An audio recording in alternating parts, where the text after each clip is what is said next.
Howdy ho ho, my good humans. How the hell are you doing? This is Unnecessary Rambling. I am Brandon Sylvia. I appreciate y'all for tuning in to the Rambling Reviews Part 2. Going over, reviewing every game that I played in November. And, well, this is actually a little bit less of reviews, more impressions for this episode, the Part 1. I think every game I played in Part 1, I believe I finished. Did I talk about Jusant in part 1? If I did, that would have been the one that I didn't finish in that episode. But in this episode, I'm kind of just dabbling.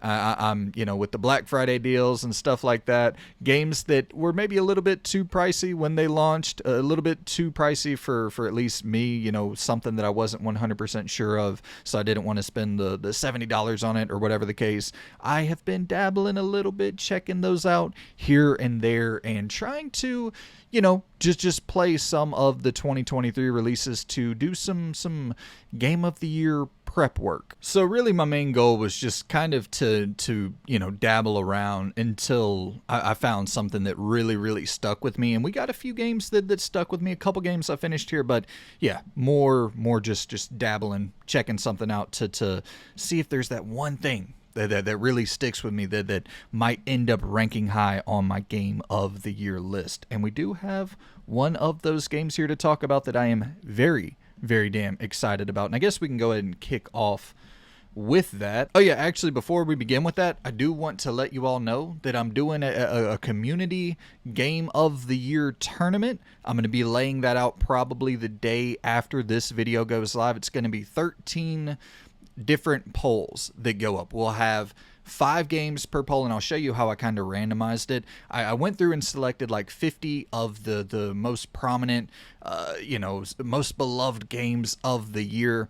I put them into a list randomizer, so it just totally randomized the order. And then with those 50 games, I'll be taking 5 games per poll and putting them against one another and letting you all vote on, which is your favorite out of the 5. And so we'll do 10 of those polls, and then the winner of those 10 polls, will go into the next round, and then there'll be 2 rounds there where 5 games for the first, 5 games for the second, and then the winner of those 5 games will meet each other in the finals to determine your Game of the Year, the community's overall Game of the Year. And then whatever you guys select as the winner of your Game of the Year, I will represent that as like the grand finale for, I'm going to do an award show, like my own specific awards that I'm giving out, kind of just random shit that I'm throwing out there this year. And I was going to do it last year, but I was like, should I do that and also the Game of the Year, wrap up? But I think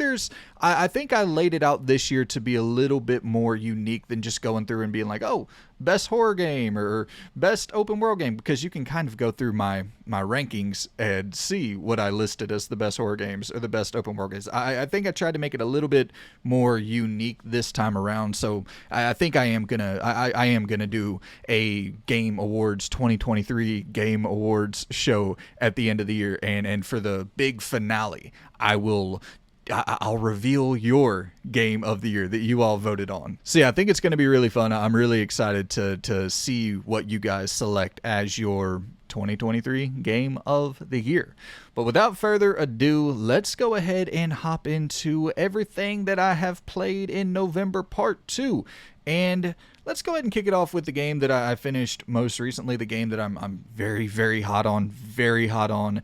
That is a little game called Viewfinder. I had my eye on this all year long, and I couldn't really ever find time to slot it in. It was something that I wanted to play. I knew it wasn't too long, and I was like, let me just try to burn through this. I think it was on sale for like $19. It's like, let me try to burn through this in a day or two, and it is a quick, breezy experience. I got through it in 2 sittings, and I absolutely love this game. I'm so glad that I checked it out before the end of the year, because this is legitimately, I don't see a world where this isn't in my top 10 games of the year. I don't know. It's an absolute packed year. I don't have my list laid out. I'm going to do that all on the fly at the end of the year with the rankings. And so I don't want to over prepare for any of that stuff, but I would have a hard time seeing this not land in my top 10. So for those of you who don't remember, and obviously I'll have B-roll rolling so that you can see what the game looks like.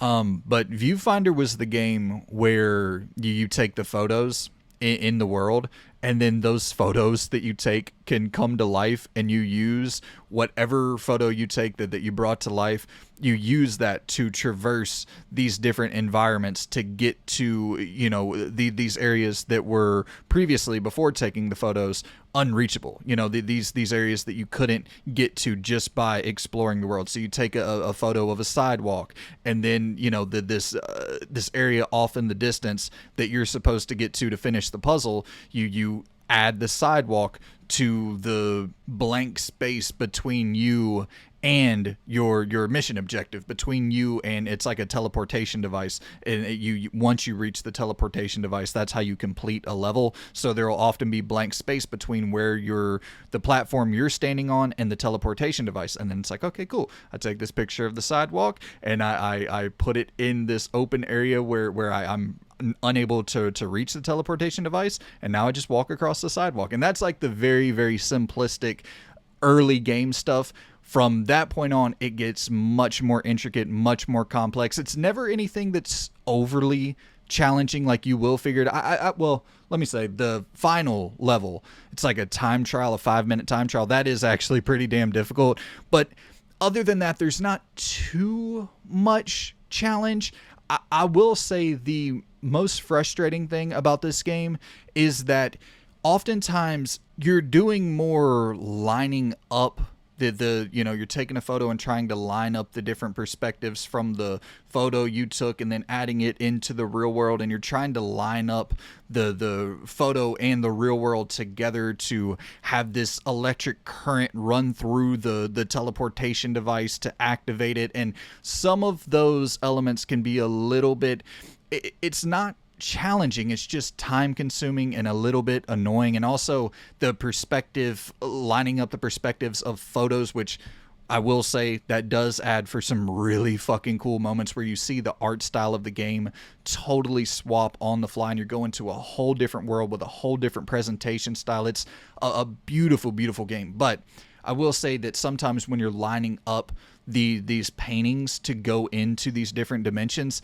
it can be like, all right, man, I'm sitting here doing this over and over again just to have one very minuscule change that I make to how I approach this, and now I'm able to go through it with no issues. It's like, yeah, maybe that could have been tinkered with a little bit, but other than those complaints, which I will say it's worth mentioning, those complaints, it's not like small complaints, but outside of that, this game was absolutely magical. It was a magical experience. And kind of diving more into that art style, swapping perspectives on the fly, going into a different world immediately, and from a technical perspective, even just taking the photo and then being able to immediately use the photo in the real world in the game, it's a marvel. From a technical perspective, there's no like loading times. It's just immediate, so snappy. The game's really damn polished, but it's just so cool because not only do you have the camera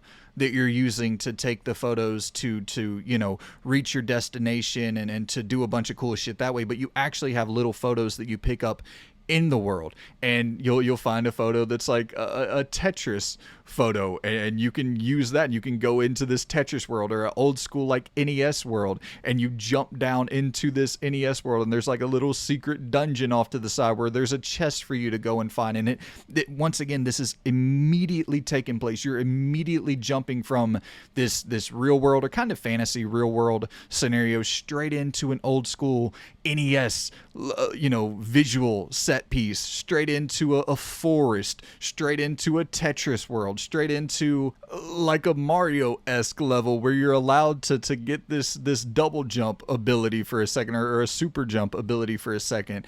It's such a unique, innovative game. And it also really embraces the idea that I praised Tears of the Kingdom for earlier this year, in just letting you figure out the puzzle and having a bunch of different solutions. Like, not just a one answer, this is exactly how you're supposed to do it. There's so many different solutions. And there's one part towards the end where you have this camera that's set to a timer. It's the stationary camera that's set to a timer. And when those, I don't want to, well, it's just a mechanic, but you take a photo and you're looking around like, how in the hell am I going to figure this out? And then you end up pressing the camera, and then it has the timer, and you're like, okay, well, I'm going to go run over here and I'm going to take a photo of myself.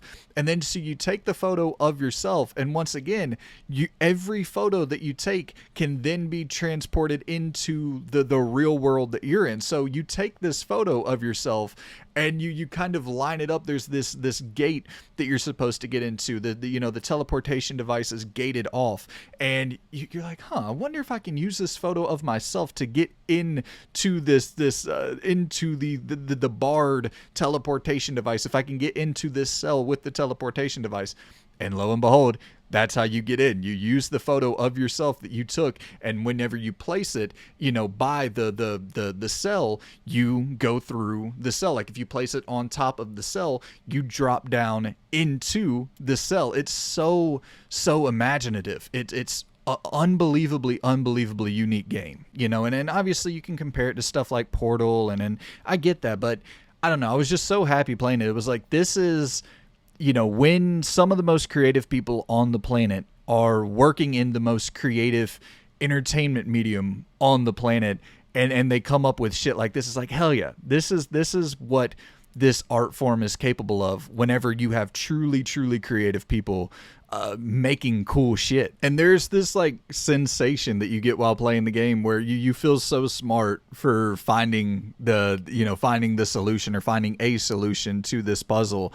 But at the end of the day, it's like I said, it's all pretty simple, but it's layered enough where it does make you think. And then when you find the answer, you're like, you kind of do have the moment where like, hell yeah, you feel good about finding the solution. And I should have added this from the beginning. There's a rewind button, so you're never punished. They encourage trial and error. They want you to experiment with a bunch of different possibilities, a bunch of different outcomes, and find whatever works best for you. But there's no like failing. You don't fail the game. You just rewind, try something again. I mean, the entire mechanic of being able to take a photo and then use that photo in the game world to reach your destination.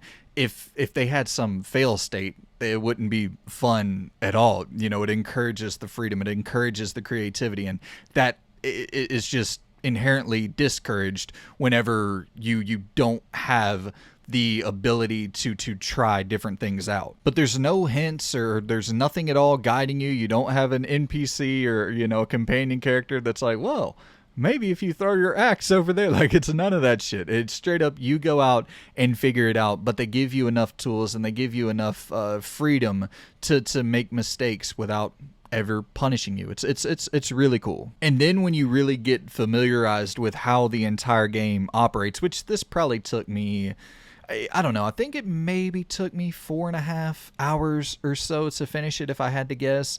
Like I said, I finished it in 2 sittings, so maybe a sitting of 2.5 hours and 2 hours, something like that. But around that third-ish hour, I really got comfortable with how the game functions. And once I learned that, I was kind of not speed running. I don't know how to damn speed run, but there is like this understanding of, oh, okay, this teleportation device is set to a timer before it powers off, and when it's not maintaining its electrical output and all of that isn't lined up appropriately, it'll time out. But if I can snap a photo of it while it is powered up, and I place that photo near me in a close enough proximity to where I can just run to the damn teleportation device and activate it before the time runs out, I really don't have to actually solve the puzzle that is going on here. Like, there is an actual solution, or I can kind of jerry-rig this a little bit and immediately get to the teleportation device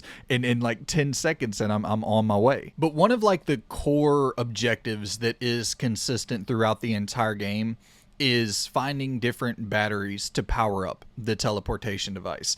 And like I was talking about earlier with the stationary cameras, how creative you can get later in the game with those batteries, like taking a photo of yourself holding a battery, taking a photo of the battery just sitting still, and then using that to throw onto the teleportation platform to get, because usually you have to get like 3 or 4 batteries, usually 3 batteries to power up the teleportation device. So it's just so fun getting creative, trying to figure out all these different weird solutions to the puzzle. And obviously there's not like a real narrative going on here or anything. They have a very, very mild story that it kind of keeps you going throughout the game, but the main focal point of Viewfinder is taking the photos, bringing the photos that you took into the real world and using those to, solve these puzzles. And then also, the instantaneous world swapping and all that. It's much more of a mechanical showcase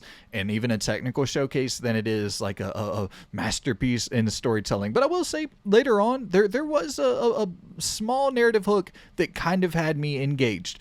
Like I said, it's not winning best narrative of the year. It's not a narrative that I wouldn't recommend. If someone came to me and was like, hey, I'm really looking to just play a super narrative rich game, this wouldn't be one of the top 500 games that I recommended to them. But I was kind of surprised that it went in a slightly interesting direction towards the end of the game. But yeah, man, I really enjoyed it. I'm going to try not to ramble too much because we got quite a few games to get through. I'll say for a score for Viewfinder, I would give it probably like an 8.4 or so. All right, but how about we head on into Sea of Stars next? I put up this poll where I said, which game do I need to check out before the end of the year? And you guys voted. It was a close race, and then we'll talk about the other in a second here as well. But you guys voted Sea of Stars at 43% to Street Fighter 6 at 35%. And so I played maybe about 4-ish hours of Sea of Stars so far, and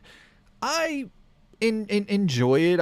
It's not my style of game, and I think that was the number one reason that I didn't check it out earlier in the year. But I was like, man, I've heard such great things about this game, and I do appreciate so much about it that, I'm not a turn-based RPG fan. It's just, I just don't really enjoy that genre.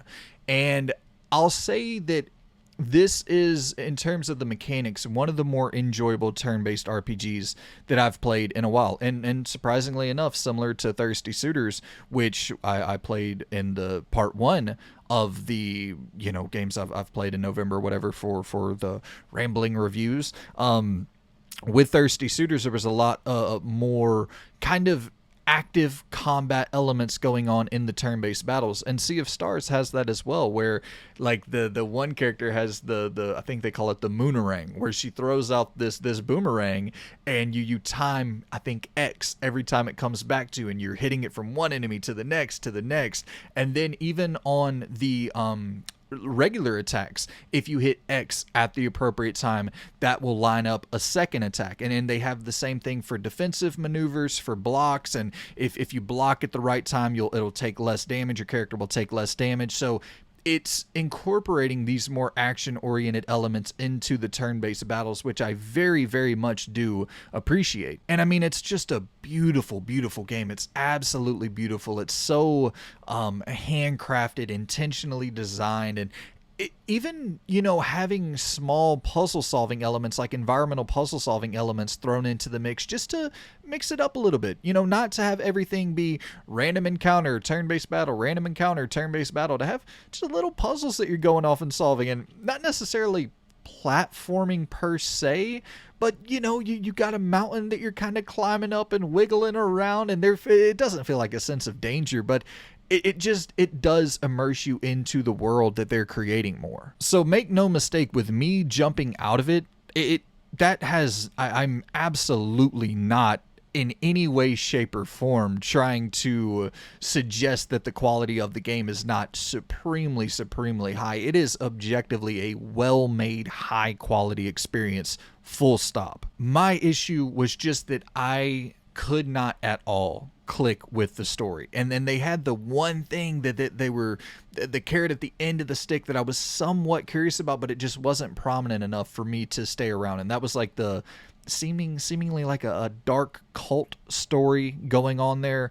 And I wanted to see more of that, but I was just continuously playing and continuously not being invested in the story. And then once again, on top of that, just not pretty much ever enjoying turn-based combat. And usually the only reason I'll sit through turn-based combat is if I'm so invested in the narrative. And I really wasn't. So I was like, okay, I can appreciate it. I'm glad I played it because there is an objective understanding that I took away from the experience going, oh yeah, that for people who love, you know, the classic JRPGs, and I know this isn't technically a JRPG, it's the weird thing where it's like, is Cyberpunk, is The Witcher a Western RPG? Because it's very much in that line, and that's kind of the genre that's kind of what we call it at this point. We just call games that look like Sea of Stars, that play like Sea of Stars, JRPGs. I think we got to find better definitions for all this shit. But I left the experience with Sea of Stars going, oh yeah, for people who fucking love the classic JRPGs of old,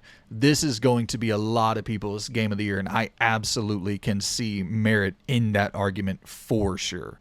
And I mean, you're out there goddamn fishing and stuff. I can't imagine how much more just activities and how many more little mini games and different things would pop up. Because here's really the thing.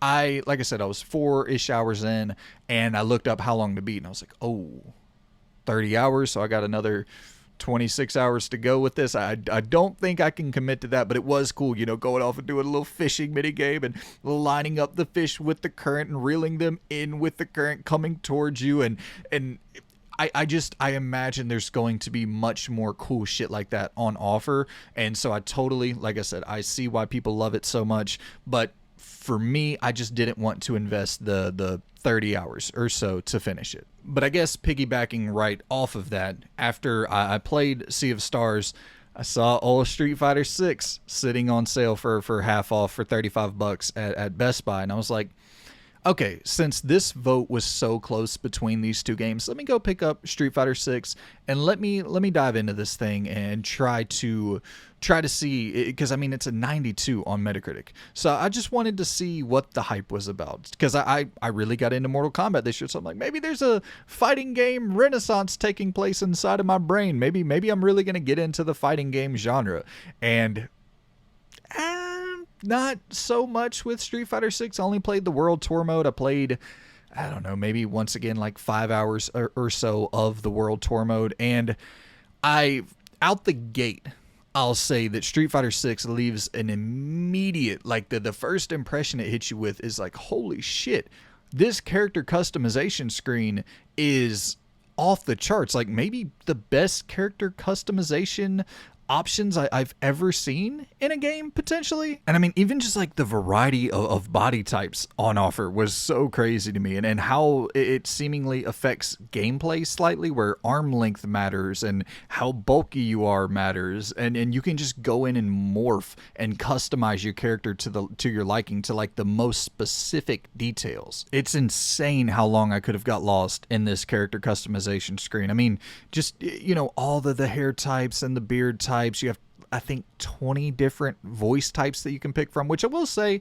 and that kind of will start to get into some of my critiques with the game. I can't remember hardly ever hearing my character talk. So I was like, well, why do these voice types really matter at all? And then, you know, when you get into the game, you're hit with this immediate holy shit moment where the first cutscene is so badass, so detailed. And then it gets to the open world activities, and it's like, okay, go here, beat up this guy, go there, beat up this guy. And all of this is, you know, straight up just reading text on a screen when you're interacting with the characters.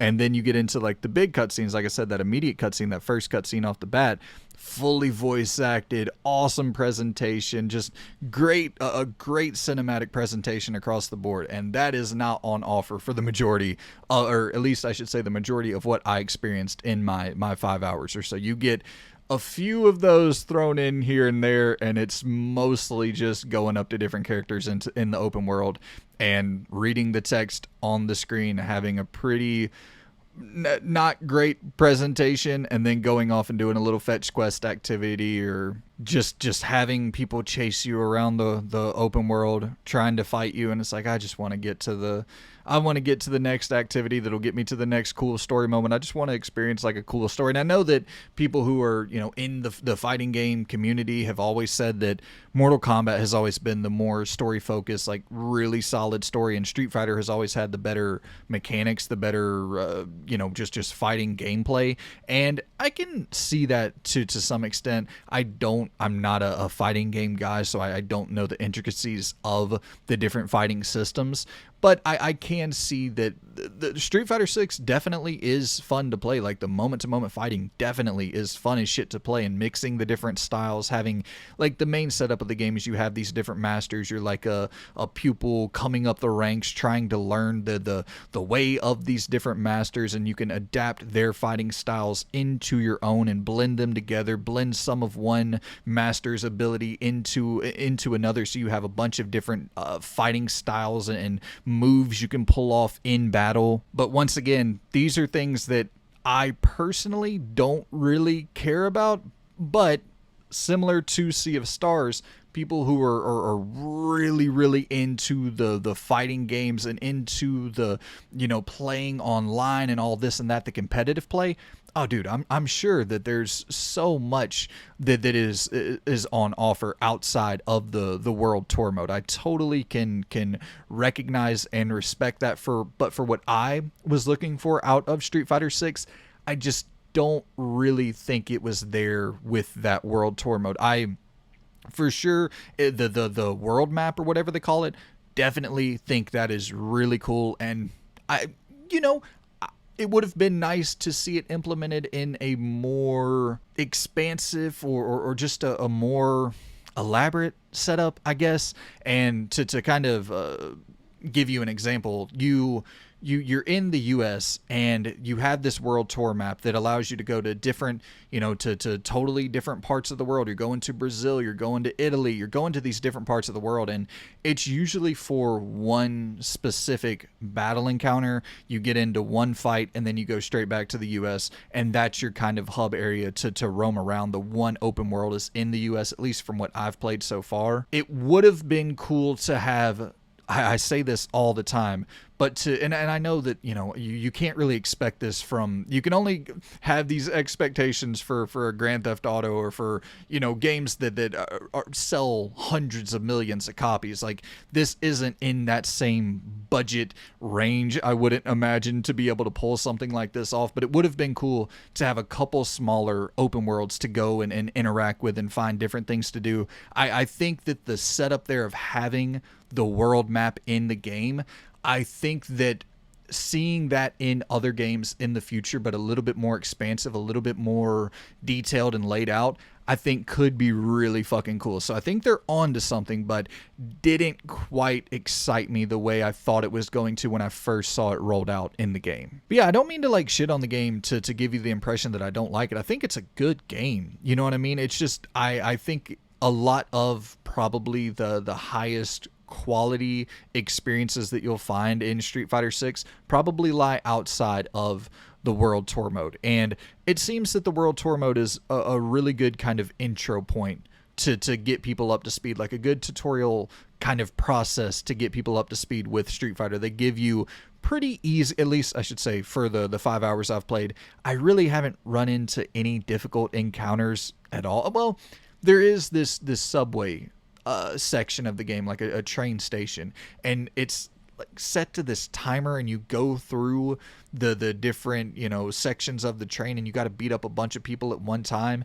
And I did find that to be a little bit difficult until I was like spamming this low kick where I essentially do the Booker T spinneroonie. I'm just kicking people over and over and over again, and I'm just spamming it nonstop. And then I was like, okay, well, I can get through it that way and just pretty much cheese through this little train section, no problem. But other than that, I didn't really face much challenge at all, other than when you're fighting people that are 10 times your level and stuff like that, where I think you're supposed to lose, I guess, to like continue the story properly. But Yeah, it wasn't an overly challenging experience. I think it is a good tutorial to get people up to speed on Street Fighter, and I did feel myself getting better as I was playing the game, starting to understand how to utilize these different moves at the right time and have, you know, the parry lined up when you get the like special R1 parry, and then like you have a L1 super attack that you can use, and I'm spamming that, trying to whittle my enemy's health down to the right amount to where I can just spam that damn L1 over and over again, take them out real quick. It's just like a super OP attack pattern that I can use like right at the end of a fight. But yeah, I wasn't too crazy about the World Tour mode, but I understand that probably where most people get the most enjoyment out of Street Fighter 6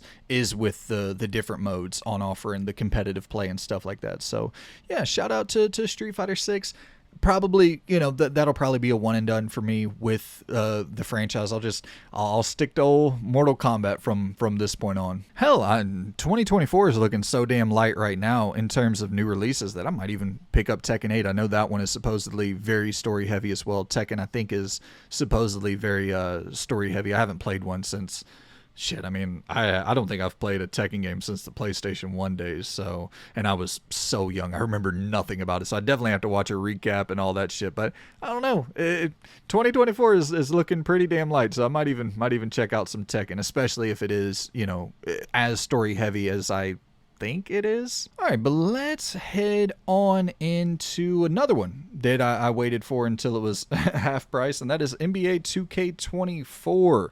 I knew there weren't going to be enough changes to warrant a $70 price tag with NBA 2K24, and so I just waited until I could get it for $35. And when I saw it on sale for Black Friday for $35, I was like, all right, let me jump into this. I just wanted to play the Mamba moments, the Kobe moments, to relive his legacy.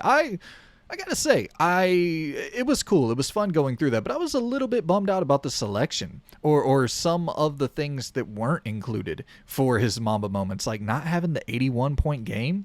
I think that's so bizarre. That is one of the most defining moments in NBA history. There's only been one player ever to score more than that in an NBA game, and that's not one of the moments. It just seemed, I don't know, it seemed really weird. They had the 12 three-pointer, the game where he hit the 12 threes, which is cool, and that is one of his defining moments as well. It's a record-breaking moment, you know, when he hit the 12 threes against the Supersonics, and it's awesome to play that.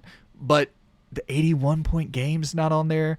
The final game of his career where he dropped 60, that's not on there. Just, there were some weird omissions that I know that I think they have, what is it, 7 games with 3 achievements per game, I believe, to get you to 21 total achievements. And I went through and I unlocked all that stuff, and I did have fun with it, but there were just a few games where I was like, man, I feel that those could have been included. Just throw an extra 2 games into the lineup. It's not, you know, I mean, it's not a crazy amount of work. It's not like they're going through and giving you some detailed breakdown like they do with the WWE games, where it's almost more of a documentary style presentation, where between each of the matches you have people commentating on what was going on. And obviously, unfortunately, you know, Kobe passed away, so they couldn't do that with Kobe specifically. But even just it, I do think that would have added something additional to it. Maybe have, you know, a Zoom call where you interview some of the people, you set it up nicely, make it look decent, have good audio, and you set up some behind the scenes moments where you talk to some of the Supersonics players when he hit the 12 threes. You talk to Pau Gasol a little bit about the first title post Shaq, and how they got to that moment in the celebration. Like, I don't know, it felt like there could have been a little bit more spice added into that to just make it feel a bit more of like a legit celebration for Kobe's career. And I think presentation wise, they do a good job of cutting into, you know, old school footage, seeing some more grainy footage when you're playing through the early 2000s, and they kind of give you a slight recreation of Los Angeles in the early 2000s, and you see that evolve throughout the Mamba Moments mode or whatever you want to call it as you go through and you're into the, you know, 2010s. LA looks different in the 2010s than the early 2000s, and there is some cool presentation touches done there. But the majority of the game is just you playing as Kobe, and they give you the rosters of old to play with the classic Lakers and to play against the teams that the biggest moments that you can play through in the game. You play against the teams that he achieved those milestones against. And yeah, I mean, it's definitely fun. It's fun, the kind of passing of the torch moment, having the game with the MJ on the Wizards, and you're playing him with Kobe, and you drop 50 on his head. You're going behind the back, soaring to the bucket with the layup, and that is another thing. The layups in this game seem to be massively overhauled to where you have like a timed meter to hit the layup, and they've messed with that in the past, but this feels like the most fleshed out version of that, where it seems like you actually do have time to hit the, like, I don't even know what they call it, but there's like a green bar where that means the shot is like absolutely going to go in if you time your shot perfectly. And it just seems like it gives you a little bit more flexibility in this game. And also having, a brute like a Giannis Antetokounmpo or having a LeBron, and when, the common criticism of both of those players is they don't have like an offensive bag, really. They don't really have like a dribble drive set up, a behind the back step back three. They don't really create offense other than putting their shoulder down and attacking the rack. And I don't really agree with that assessment about LeBron, but I will say that's still an offensive maneuver, and it never felt like you could utilize that properly in the old 2K games other than just driving LeBron to the rack and dunking on people nonstop. Giannis dunking on people nonstop. And as great and as powerful and just overpowered as those two athletes are, they can't dunk on people 20 times a game. And it just felt so unrealistic in old 2K games. And that seems to be remedied quite a bit in 2K24, where you attack the rack and it'll be like the timed layup thing that pops up. But you will, as LeBron, you'll put your shoulder into the defender, and they'll kind of go flying back, and then it's on you to time the layup appropriately. And so I think it kind of emphasizes the skill set and the athletic prowess that players like LeBron, players like Giannis have, and utilizing, their offensive skill set appropriately in game form is something that I don't think has ever really been showcased like it is with this new layup system in NBA 2K24. Also, I gotta shout out the beginning of the game. It opens up with a great first impression. They use the Lil Wayne, I forget the name of the song, the Lil Wayne's like tribute song to Kobe. Okay, Kobe doing work. 2-4 on my shirt. He the greatest on the court, and I'm the greatest on the verse. Which, credit to Lil Wayne, he wrote this a long time ago. This is like 2009, 2010 or so. And it's so cool to see that represented in the game, because it's, it wasn't one of Lil Wayne's biggest songs ever or anything like that. I don't think that was on, what time frame would that have been? That would have been after the Carter 2. That probably would have been the Carter 3-ish era. I know it wasn't on the Carter 3. I think it would have been before the Carter 4 when this released. I think it was just on a mixtape, I believe.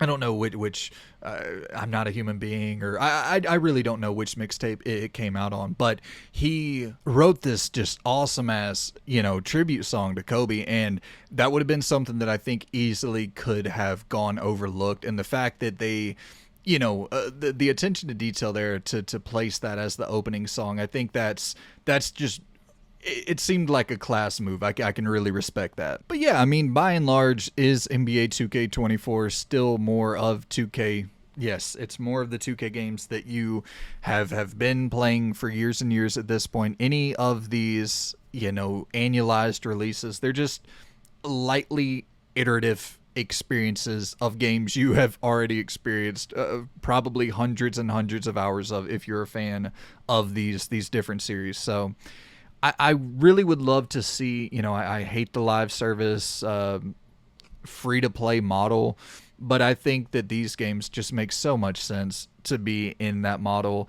and then maybe every 5 years put out a new one that is like a totally new experience, because yeah, the changes just are not drastic. And I don't know. My opinion on this, especially as somebody who just, I like to play the franchise modes. Every now and then I'll get together with buddies, play it, offline co-op, head-to-head, just 1 versus 1. And that, to me, just playing a quick game with buddies in a local co-op environment, going through and playing a little franchise mode, that's really all I need from the NBA 2K games. I don't want to go off and spend hundreds of dollars on my damn My Career player just to have him be mildly competent to go into to play at the Rec or these different online venues. I just want to play a simplified version of NBA 2K, and I do think there's enough on offer with the franchise modes and stuff like that to keep someone like me happy.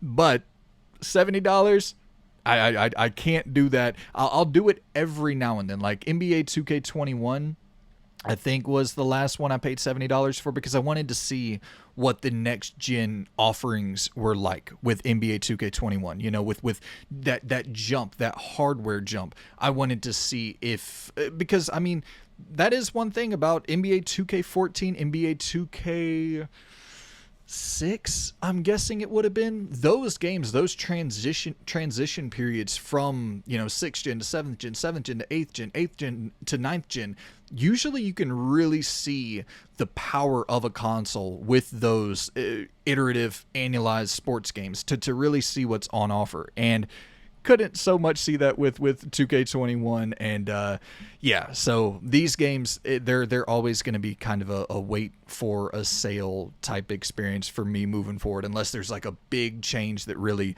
hooks me in, which the Mamba moments, that is a big feature, and I hope we see more of that in the future with different players. Give flowers to players while they're alive. Shout out to the WWE 2K games for the showcase modes. I don't love the showcase modes. I don't love them as a main feature, but as a additional experience, hell yeah, that's fucking dope. So yeah, I maybe played 5-10 hours so far of NBA 2K24. That's kind of the game I return to throughout the year, and play little bits here and there. But next up, let's talk about Forza Motorsport 8. I think they're just calling it Forza Motorsport.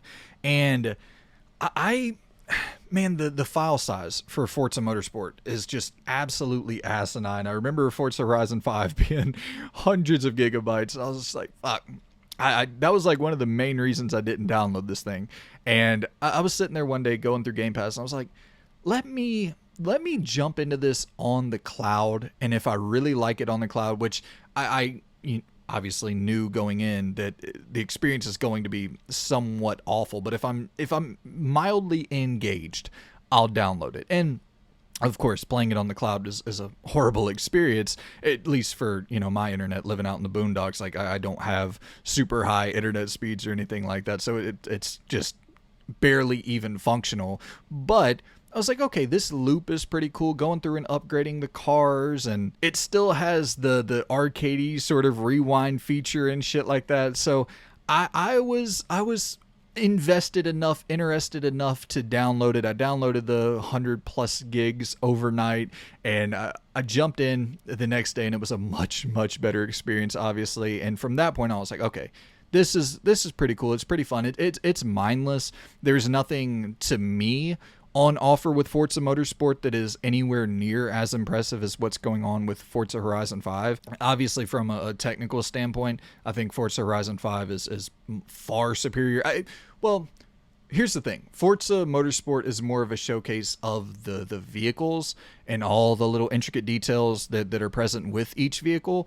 And Forza Horizon 5 is much more of a showcase of the open world and all of the details that are present in an open world. Driving through the mud, seeing the mud splat on the side of the car, just all the different environments on offer in Forza Horizon 5 are so specifically detailed. And I just personally find that to be more impressive on a technical level. But no doubt, Forza Motorsport looks good, I guess. I think for the people who can, spot out all the different nuances of each vehicle and then know the damn muffler types and then the engine types and this and that and the other, like there's probably something to appreciate there. I'm not a car enthusiast whatsoever, but I just thought the mindless gameplay loop of it was fun. And then turning off the different driving assists, and it's a totally different experience at that point where you're really having to pay attention and slow down around those damn curves. And there's like two totally different ways to play it, where you can have a very assisted, they have a range of difficulties where it starts with 0 out of 10 and then, or 1 out of 10, and you work your way on up. I found my sweet spot was right around that 4-ish area. When I bumped up to 5, I was still placing. I was in like 3rd and 4th usually, but if I wanted to consistently get the victory, I found that 4-ish out of 10 window to be my sweet spot. The number one thing that annoyed the shit out of me was that I couldn't skip practice before entering into practice. And for, you know, the first couple practice rounds, I'm like, okay, yeah, cool, you know, do a lap or 2, maybe even 3. But when it got into where I was practicing for 6 laps that would take like 12 minutes, I was like, hell no. Absolutely fucking not. I am not going to do a 15-minute practice and then do a 15-minute actual race, and that's 30 minutes wasted of my life. Absolutely not. And, you know, with me playing it on a easier difficulty, I really didn't need to do the damn practicing. I understand that there is some it might be a necessary evil if you're playing it on a harder difficulty or with more of the sim settings, you know, activated or whatever, but I just couldn't force myself to do a 15-minute practice and then a 15-minute race. It just was not, no way, shape, or form was I doing that. But yeah, I went through and I completed, I think, 3 of the tours, 2 or 3 of the tours. So I put a decent amount of time into it. I'd say I probably put maybe 7-8 hours into Forza Motorsport. I had a pretty good time with it. It's not the thing where Forza Horizon 5, I put, I think, 30 hours into that game. So I definitely wasn't hooked at that level, but I could see people really getting lost into that kind of mindless loop, or people really getting invested into turning off all the different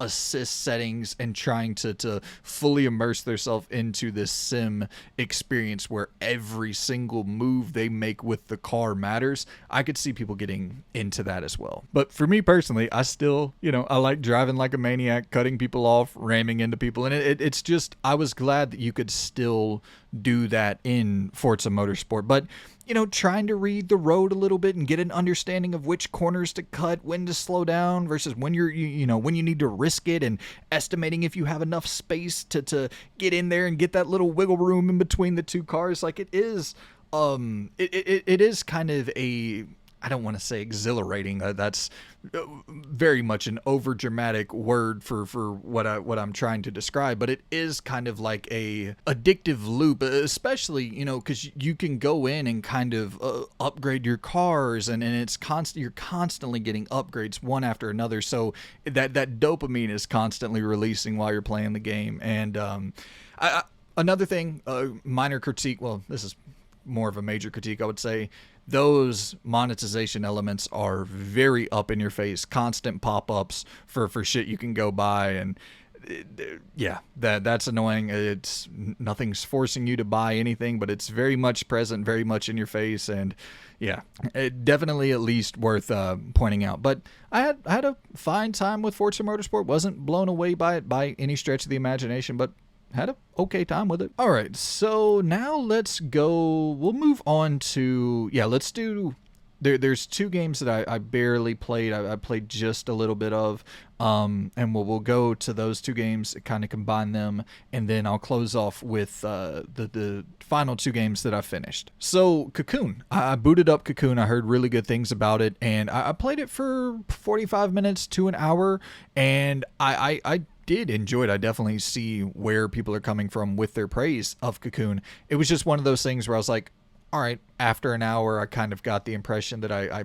understood what the game was offering up, and that loop of just throwing the ball into the hole and trying to kind of redirect traffic, redirect where the ball is going to, you know, you have these different little tubes that the ball is traveling through, and you step on these platforms and it'll redirect where the tubes are lining up. That's a horrible description. Obviously I'll have gameplay so you can see what I'm talking about more specifically. But yeah, it just seemed like that was kind of the loop for the 45 minutes to an hour that I played. It was just like, okay, let's try to get the ball to roll through these tubes and line them up correctly, and you're manually involved with that, and I just wasn't necessarily interested in continuing to do that. I know it's only a short game. I just wasn't really interested in doing that for another 2-3 hours or so. But I will say the movement feels great. The art style is amazing. Like, it is definitely one of the most catching games. Like, as soon as your eye hits it, it's like, okay, yeah, that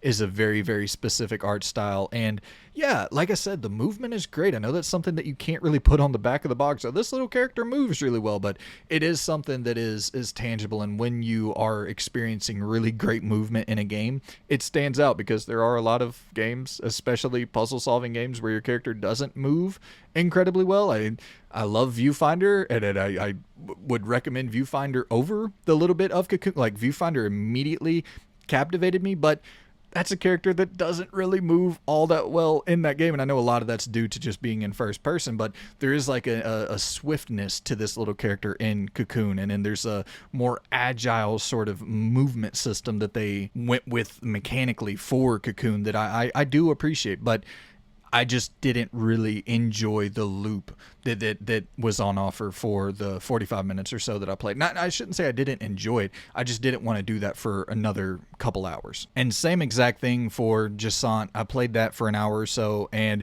I will say, immediately upon booting up Jusant, I was like, holy shit.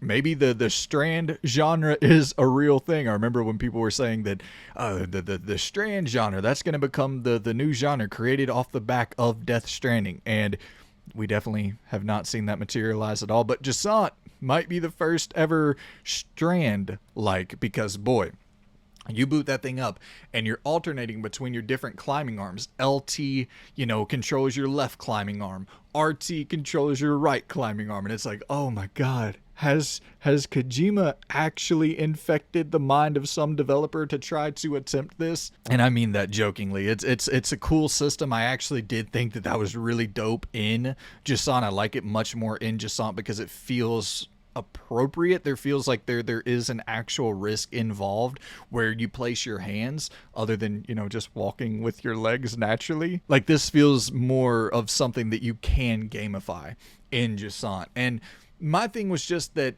I would love to see this implemented into another game. You know what I mean? I think that the structure mechanically, if I saw this feature, if this was how Uncharted 5 did its climbing, I would think that would be so fucking dope. Or, I know it's a Don't Nod game. If the next Don't Nod game, if Banisher's Ghost of Eden or Ghost of New Eden or whatever, if that character in this fantasy world is climbing up mountains with those mechanics, like, I would be so down for that. And it works really well. It's really intuitive, and having your safety rope and being able to do the kind of Uncharted swing from one side to the other. And then I think the visuals are,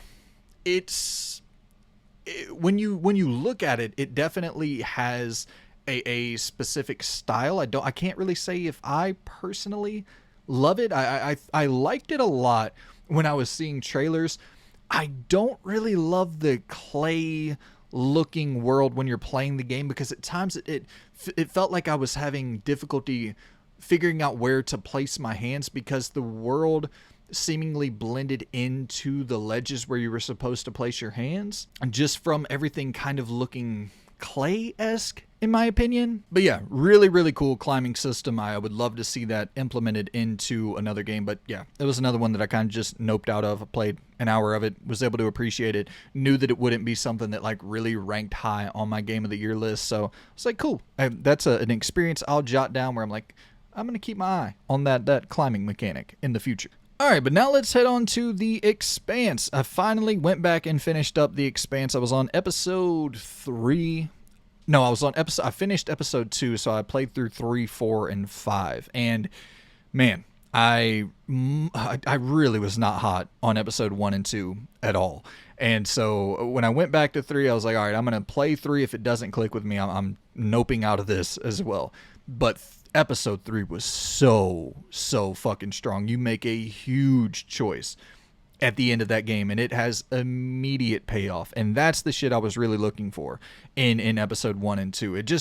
the Expanse, pun intended, it felt so much more expansive than the other Telltale games, with giving you more freedom in the gameplay to move around, and it was really focusing on exploration a lot more than it was like the narrative choices that you were making, compared to something like The Wolf Among Us and, you know, the Batman the Enemy Within and the Walking Dead games and shit like that. Those were very, very choice driven. Every moment of that game seemingly was you making a different choice. And I do think a lot of that is lost in the Expanse, but thankfully that choice in episode 3, I was super invested from that point on. I was like, okay, yeah, cool.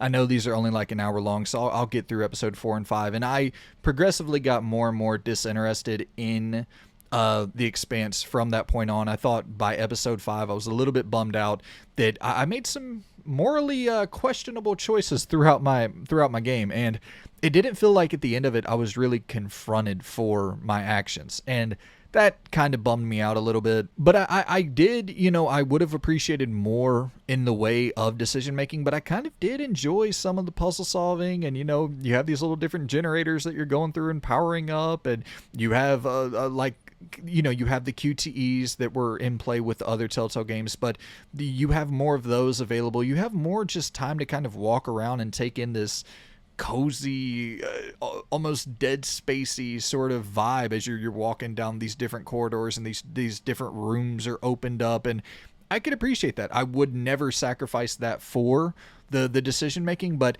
it was like a nice cozy, you know, sci-fi horror vibe, but also while being, you know, incredibly dark at times as well. So yeah, I'm glad I went back to it. I'm not crazy about it or anything like that, but I do think it got better from episode 1 and 2. And yeah, I don't want to, you know, I'm going to try to run through this as quickly as possible. I know we're already going really long here, but I'd say for a score on the Expanse, I'd give it a 7.4. And staying right there on the Telltale theme, I had to check out the Star Trek Resurgence game. I'm not a Star Trek fan at all, but I knew that this was it was a team of ex-Telltale employees kind of going up and starting their own Telltale-like studio.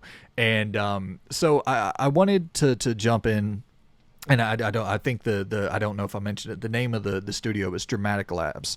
So I wanted to check out Dramatic Labs' first game, and I am very surprised how damn good this Star Trek Resurgence game is. Much better than I expected. At first I was like, oh boy, this is going to be like some hard sci-fi, very slow, very boring, and I was like, I just might not be up to speed enough with these characters at all to truly get invested in what's going on. But when you start taking over as commander about an hour in or so, and you're kind of determining the fate of your crew by making these split-second decisions, I was like, okay, yeah, this shit rules. Playing kind of the quarterback role, and you know, you're the on the field QB, you're the on court coach, and I'm making the decisions that will shape the fate, that will shape the future of my different crewmates. I was like, hell yeah, this is really intriguing, getting to play that head coach role. And it kind of had that Mass Effect-y feel to me, where I'm going off to different planets, I'm engaging in some intergalactic politics, which obviously I'm sure that Star Trek did this well before Mass Effect, but I just never had any interest in Star Trek. So, you know, my comparison would be Mass Effect. It did have a sort of Mass Effect-y feel, and much more gameplay than anything you would get from Telltale. Like, you have straight up shootouts and shit, and while they are mechanically very light in the ass mechanically, there's not a ton going on mechanically. It is like you still do have control of your gun. You can take cover and pop out of cover, blast an enemy, and it's definitely not the highlight of the game by any stretch of the imagination, but it's there. But my thing was just, you know, like I said, that intergalactic political shit, and then going in and manipulating different factions. And I just loved that even though the stakes are really high in this game, it still feels like a super intimate, personal story with such a tight focus, because you're only really dealing with one villain in this game. And I won't spoil anything, but there's these two different sides. and they are battling over this technology, or this kind of space that is inhabiting the technology. And you, as the commander, like I said, you're going in and you're trying to mediate, and you get to play as the commander, and you get to play as an engineer as well. And so there's different roles that each character plays, and you're swapping between them, and you get to make, you know, different relationship decisions for each character. The commander can like pick who her right of hand is going to be. You, as the engineer, you have a dating option early in the game, and if you select that, that can lead into some crazy situations later on. And they set it up really cool where they have like this menu where you can see all of the different relationships. You can see like the meter of what the different people on the ship, how they feel about you. Like I said, it's not a game that's just going to totally blow you away by any means, but I really was surprised by how good the story was, how engaged I was with the story. I played through the entire game. I think it's got some meat on it too. I think it's like a 10-ish hour experience. Like, there's a real story here, and especially talking about, you know, it just being focused around these three sort of factions. You really get to understand and know pretty much all of these main characters. And yeah, I don't think it's visually anything impressive. It kind of blends in between cartoony visuals and realistic visuals. Like I said, I don't think the gameplay on offer is anything special. I think there's some really monotonous, boring ass gameplay sections where you're just going around and scanning and shit. It's such a drag. When you're going around and scanning these different environments, that is hands down the worst part of the game, and that easily brings it down like 0.4 points for me. But yeah, you're going in, you can fly your ship and shit, you're avoiding debris and these different hazards that are popping up in space as you're driving your ship. Like, there is actually a surprising amount of gameplay on offer. I was really shocked by that. I'm not saying any of it is great, but it keeps what you're doing feeling somewhat fresh throughout the experience by just offering you up different shit to do. You know, hopping between the gunplay to the flying the ship, to doing the engineer work, to doing the, you know, the politicking, to doing the decision making and all that shit. And then the unfortunate scanning and the cover shooting and shit like that. So yeah, I wouldn't say I'd put it anywhere. I don't know. I'd probably say for an overall score, 7 point. It's probably right there with the Expanse, in my opinion. It's somewhere in that range. I would go above the Expanse. I'd say somewhere like a 7.6 for the Star Trek Resurgence. So yeah, man, there you have it. I'm sorry for these being so damn long, but I don't know. I'm kind of using the rambling reviews, this video format, to dive more in depth on the different games I'm playing, and then I'll use like the pickups videos for that to be more cut down, kind of a minute or two in between each game, talking about what I like, what I don't like, and then just moving straight forward, plowing along. So these will be a little bit more in depth, but I do hope you enjoy, and I really appreciate all of your support. The channel's been doing pretty damn well as of late, so I'm very grateful for all of you tuning in and liking the video and commenting and subscribing and all that shit. It definitely helps out the channel and gets it in front of more people's eyeballs. So yeah, greatly appreciate you guys. Coming soon, we have the Hidden Gems videos. We have the ranking, the 2023 final rankings of every game that I played. We have the award show that I'm talking about, as well as your game of the year that'll be rolled out throughout the what would that be, 13 polls, I believe. So yeah, a lot of good stuff to come on the channel, so make sure to stick around and subscribe if you enjoy the content and want to see more of it. But yeah, hit me in the comments, let me know what you have been playing, and until next time, guys, take it easy, and I will see you good people in the next video. Goodbye.